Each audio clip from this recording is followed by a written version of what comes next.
The live TV, सच सबसे आगे। नमस्कार, द लाइव टीवी आप देख रहे हैं, आपके साथ मैं हूं आदित्य कुमार।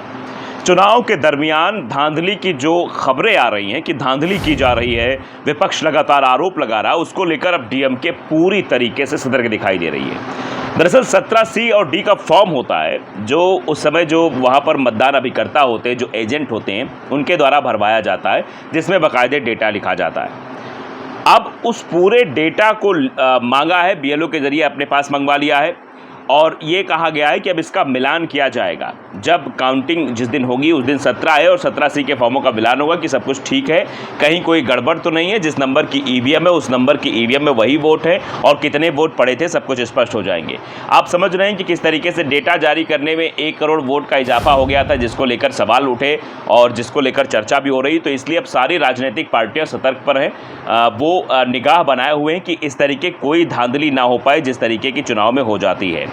अब चुनाव और आयोग पर नकेल एक तरीके कसने के लिए या फिर उसका डेटा जो है, जो डेटा में इधर उधर हो सकता है, उस पर बिल्कुल नज़र बनाए रखे हैं एमके स्टालिन। और ये जिस तरीके की चीज़ें आ रही हैं वो साफ तौर पर देखी जा सकती है।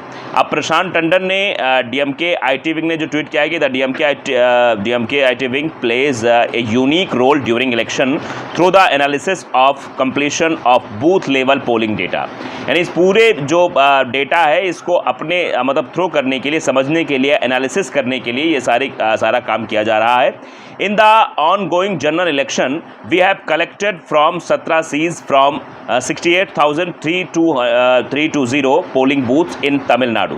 यानी 68,320 पोलिंग बूथ है, उनका सबका 17C फॉर्म का डाटा कलेक्ट कर लिया गया है और उसी डाटा के आधार पर जब जो वहाँ पर जो मतदान अभिकर्ता जो रहते हैं उनका सिग्नेचर होता है और जब वो लोग वहाँ पर काउंटिंग के दरमियान खड़े होते हैं तो उनको भी 17A और 17C का फॉर्म मिलान कराया जाएगा और 68,300 बूथों का यह पूरा डेटा है। यानी इसमें कहीं से भी छेड़खानी नहीं हो सकती है।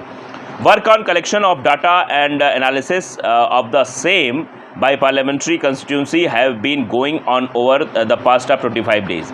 यानी ये पूरा डेटा रहेगा, क्या कुछ है इसमें जो डेटा कलेक्ट किया जाएगा, उसमें एनालिसिस किया जाएगा, देखा जाएगा कहाँ किस कॉन्स्टिट्यूंसी में कैसे वोटिंग हुई। The same is being shared with our leader. ये सब लीडर्स को, यानी जितने वहाँ पर लीडर्स हैं उनको शेयर कर दिया गया है। MK Stalin well to his pressure our team has been working on this tirelessly over the past month without any break post the polling too। यानी सारे बड़े नेताओं के पास ये सारा डेटा रहेगा और इन सबको मिलान किया जाएगा, उसके बाद ही आगे जो है आगे काम होगा। We have a meticulous process in a place which has been significantly engaged since the last few election through the designation of from 17C data and enhanced training and coordination our party workers। यानी जितने भी party workers हैं उन सभी को बुलाया गया और उनको इस बारे में समझाया गया कि जो ये 17C का फॉर्म होता है इसको कैसे मिलान करना है, कैसे इसमें डेटा को जो है बिल्कुल अंदर करना है। सब ट्रेनिंग भी अब सारे वर्कर्स को दी जा रही, जो जहाँ पर काउंटिंग होगी, जो वहाँ पर खड़े रहेंगे, जो देखेंगे कि हाँ सही तरीके से 17C और 17A का फॉर्म है। तो सारे वर्कर्स को ये समझाया जा रहा है।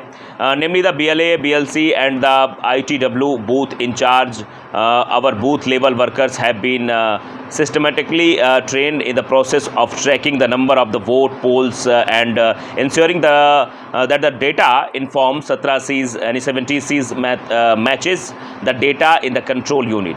यानी कंट्रोल यूनिट के दरमियान जो उनके पास डेटा रहेगा वहाँ 17A का जो फॉर्म जिसका मैं जिक्र कर रहा हूँ उसका मिलान कराया जाएगा, उसके बारे में समझाया जाएगा, कितने वोट पोल हुए हैं वो इंश्योर किया जाएगा। उसके बाद ही आगे इसको कहा जाएगा कि हाँ अब काउंटिंग शुरू की जाए। यानी पहले मिलान होगा और क्योंकि जो 17C का फॉर्म होता है उसमें बाकायदे सारा डेटा होता है, कितना वोट है, कितना पड़ा है, कितना महिलाओं का है, कितना पुरुषों का है और उसके साथ साथ कौन सी ईवीएम मशीन है। इसीलिए बाद में सिग्नेचर करा के उसको सील किया जाता है। वो सब कुछ मैच कराया जाएगा ताकि किसी भी तरीके कोई गुंजाइश ना रहे कि हाँ पहले 17C क्या था, ये आप इसमें दिक्कत कैसे हो गई। अब इसी को प्रशांत टंडन ने अपने एक्स पर रिपोस्ट करते हुए लिखा है कि ये होता है तरीका बेईमान चुनाव आयोग पर नकेल कसने का। ये सीधे तौर पर चुनाव आयोग को बेईमान कहा जा रहा है कि उसके इन इन तरीकों को लेकर, क्योंकि अभी जो डेटा जारी करने में देर हो रही है इसको लेकर सुप्रीम कोर्ट जो पहुंचा है, वो एक संस्था है उसने सीधे तौर पर कहा है कि जो हो रहा है ठीक नहीं है, क्योंकि डेटा शाम को 7 बजे तक आ जाता है और हो सकता है जल्दी उसे जारी कर देना चाहिए। क्योंकि आप समझते हैं कि पूरा डेटा कहाँ से कलेक्ट करना, किस बूथ पर कितनी वोटिंग हुई, कितनी परसेंटेज हुए, उसका पूरा डेटा चुनाव आयोग को जारी करना होता है। लेकिन 7 से 10 दिन का अगर वक्त लग रहा है तो इसमें कोई खेल हो रहा है। इसी डर से अब इन सब चीज़ों का मिलान कराया जा रहा है। डीएमके ने तमिलनाडु के 68,300 पोलिंग बूथों का फॉर्म 17C डेटा अपने बीएलए से मंगवाकर एक जगह इकट्ठा कर लिया है।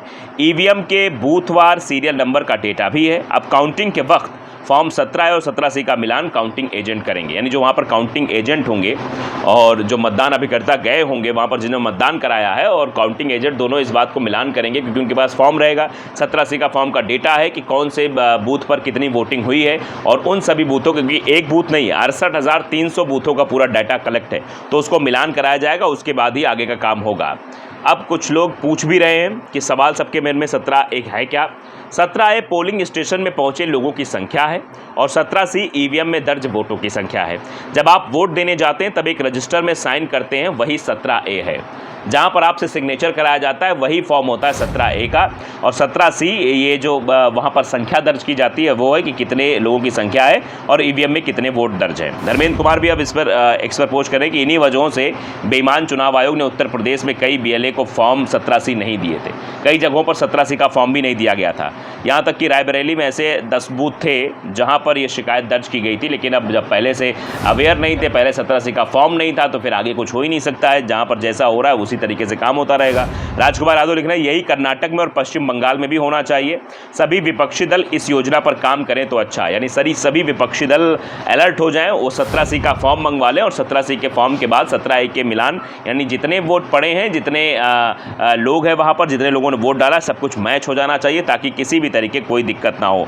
तो अब इससे ज़रूर परेशानी होगी चुनाव आयोग को, क्योंकि चुनाव आयोग अब ये सब आप समझते हैं कि बड़ा खेल कैसे होता है। खेल को लेकर विपक्ष लगातार आरोप भी लगा रहा है कि एक बड़ा खेल हो सकता है।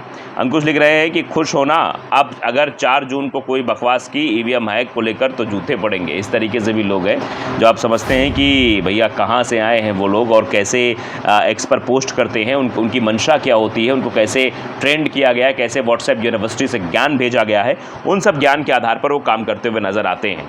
और कुछ लोग ये भी कह रहे हैं कि भैया फर्जी की हवा बनाई जा रही है, ऐसा कुछ नहीं है, ईवीएम में कुछ नहीं है। अब अगर ऐसा है नहीं तो फिर 1 करोड़ वोट कैसे बढ़ जाते हैं? पहले वोट कुछ और पड़ते हैं, बाद में लगता है भैया जब डेटा जारी होता है तो उसमें वोट बढ़ जाते हैं। इसको लेकर भी चर्चा हो रही कि इस तरीके से क्यों हो जा रहा है। चुनाव आयोग की तरफ से कहा जा रहा है कि क्योंकि हम जो डेटा कलेक्ट करते हैं, डेटा क्योंकि फाइनल डेटा होता है 5:30 बजे के बाद, अगर कोई अंदर आ जाता है, लाइन लगी हुई है, तो जब तक आखिरी वोटर का वोट नहीं पड़ जाएगा तब तक वोटिंग क्लोज नहीं होगी, चाहे वक्त से ज़्यादा ही क्यों ना हो जाए। ये चुनाव आयोग का साफ कहना था। लेकिन इस पर भी अब संशय है, इस पर भी सवाल उठाए जा रहे हैं और इस पर भी बातें की जा रही है। फिलहाल चुनाव आयोग अब अपने स्तर से करेगा। 4 जून को मतगणना होनी है, मतगणना के दिन में सतर्कता है। कई जगह स्ट्रांग रूम पे देखा जा रहा है कि विपक्षी उम्मीदवार जो है वो अपने समर्थकों को वहाँ डेरा लगवा दिए हैं कि जाके बाहर स्ट्रांग रूम के बाहर देखते रहो, कहीं कोई गड़बड़ी ना हो जाए, कहीं कोई फ्रॉड ना हो जाए। ऐसा कई बार हो चुका है और एक शिकायत भी दर्ज कराई जा चुकी थी अमरावती से कि अमरावती में 45 मिनट तक CCTV कैमरा बंद था और उस दरमियान स्ट्रांग रूम में कोई खेल हो गया होगा। इसीलिए सारी विपक्षी पार्टियां सतर्क है और MK स्टालिन के द्वारा जो किया गया है, तमिलनाडु के जो 68,300 जो बूथ हैं उनमें उनका डेटा कलेक्ट करके और पूरी तरीके से काउंटिंग कराने के लिए तैयार है। तो इससे ये समझ आ सकता है कि विपक्षी पार्टियाँ इस बार अलर्ट मोड पर हैं। द लाइव टीवी को अगर आपने सब्सक्राइब नहीं किया जरूर करिए, बेल आइकन दबाइए ताकि सच खबर आप तक पहुँचती रहे। नमस्कार। द लाइव टीवी, सच सबसे आगे।